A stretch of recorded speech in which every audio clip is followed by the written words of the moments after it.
You remember AC Braddock, and you might know Fritz Chess, who is the mad scientist over at Eden Labs, and both of them together are quite the dynamic duo. We had a ton of fun learning about what's happening behind the scenes at Eden Labs HQ, and please listen up for Fritz's laugh. Enjoy. Okay, so I just walked in. I've made my way through a business park, and now I'm at Eden Labs HQ with AC and Fritz. I've got you both. Hi, glad to see you, Seth.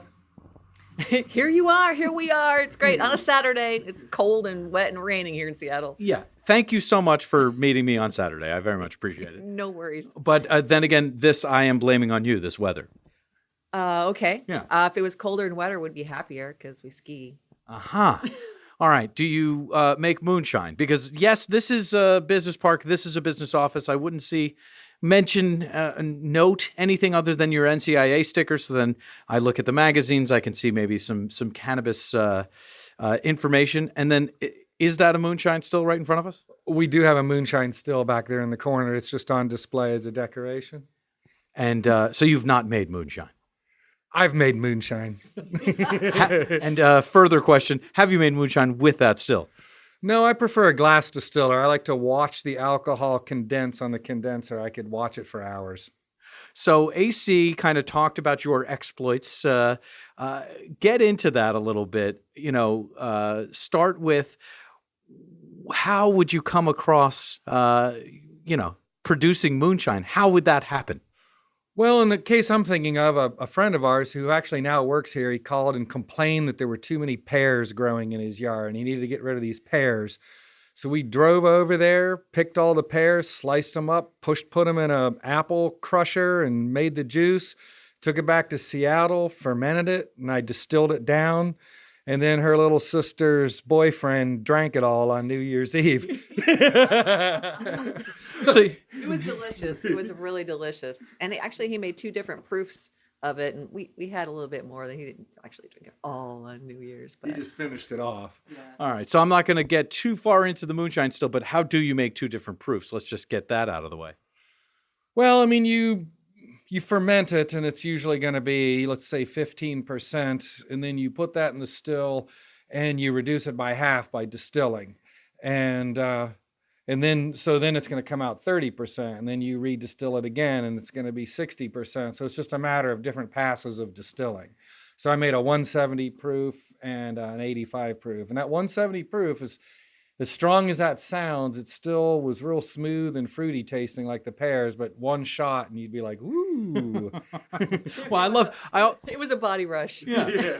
I also love the fact that he had a pear problem and you made that into moonshine. Yeah. Others make lemonade out of lemons. You make moonshine out of a pear issue. That's right. So you've been doing this stuff for years. You could certainly be distilling alcohol if you wanted to. Why cannabis? Well, I do like to get high more than I like to get drunk, although I do enjoy both. But there was just a market demand more for, cannabis extraction and cannabis, the market, it was turning into something. And booze is pretty well established. I'm not going to compete with Jack Daniels or, or any of these companies, but I had something to bring to the table for cannabis. I mean, in 1995, there was no extractor for doing that you could make cannabis oil with. So we changed all that. Right. And we went through with AC that 95 is, if cannabis years are dog years, 1995 is basically before Jesus. I guess that makes me older than Jesus. Yeah, indeed. Actually, before FC, Fritz Chess. Okay, fair enough. Right, yeah. Yeah, okay. All right, so let's walk through here. We've got, you've got very nice furniture and things. Again, looks just basically like an office. You've got an office over here. You've got a conference room. I do see, though, that there is a blueprint or a white print of what?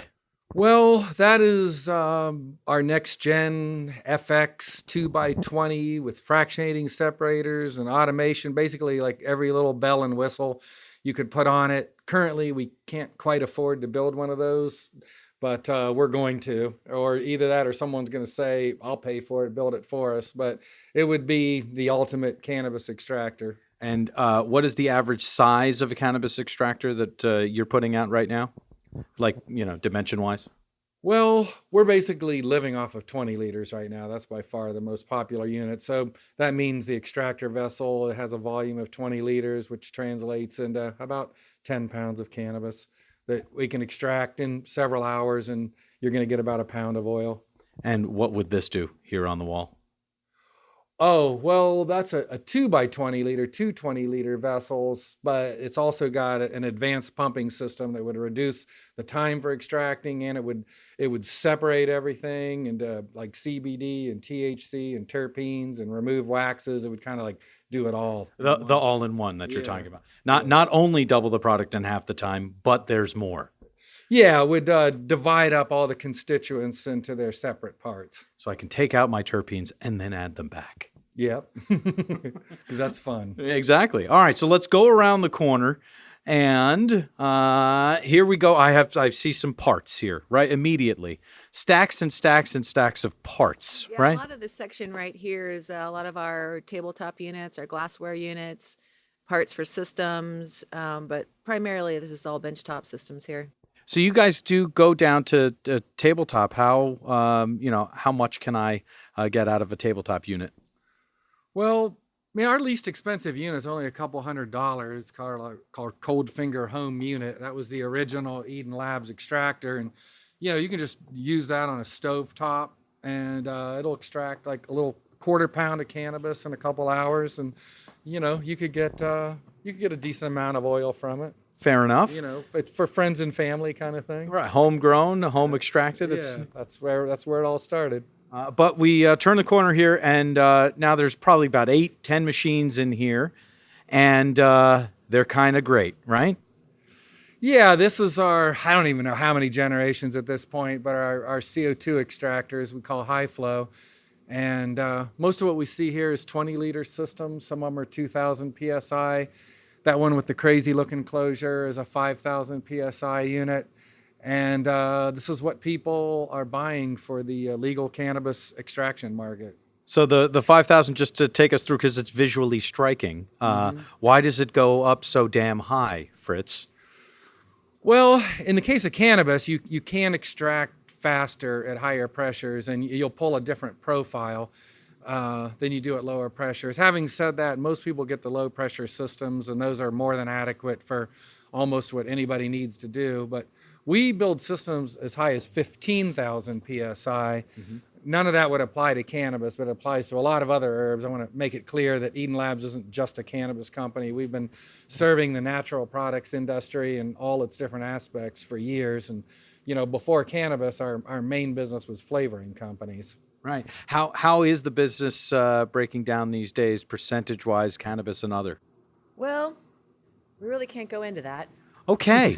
But That's top secret information. that's fantastic. But the point being, though, that we do have business outside of cannabis. Oh, yeah, absolutely. Yes, actually, a couple of really interesting projects might be around the corner that we're pretty excited about that are more of a nutraceutical. Okay. Because that's obviously pretty much why this company was started, was because of Fritz's interest in whole plant medicine and nutraceuticals. So I can say that, what's number two currently, because we've always existed off of different trends. And the second trend behind cannabis is what's called astaxanthin. It's an antioxidant it's what makes shrimp pink. It's what makes lobster red. It's what makes salmon pink. But usually you extract it from a particular type of algae called Haematococcus pluvialis. And astaxanthin has these amazing kind of anti-aging properties, especially in the eyes. It can actually make your eyes start to turn younger again. And we have built several astaxanthin extractors lately, and we're bidding on some full-size like astaxanthin production factories. If a couple of those factories came through, it would actually overtake cannabis and be number one. Uh-huh. And so we'll wait and see. And what was that other word that you used in the middle there? The what was it? Do you know what I'm talking about? Haematococcus pluvialis. Yeah, That's the algae. Okay. Yeah. It sounds offensive. Fritz, thanks for taking us through. AC, thanks for your time. Appreciated the tour of Eden Labs, right? You're very welcome, Seth. Is that not one of the greatest laughs of all time? I mean, Fritz Chess, yes, he has that fantastic laugh, but as you just heard, he is the mad scientist over at Eden Labs, and great to see AC as well. They really have quite the lab at Eden Labs. I hope you enjoyed as much as we did.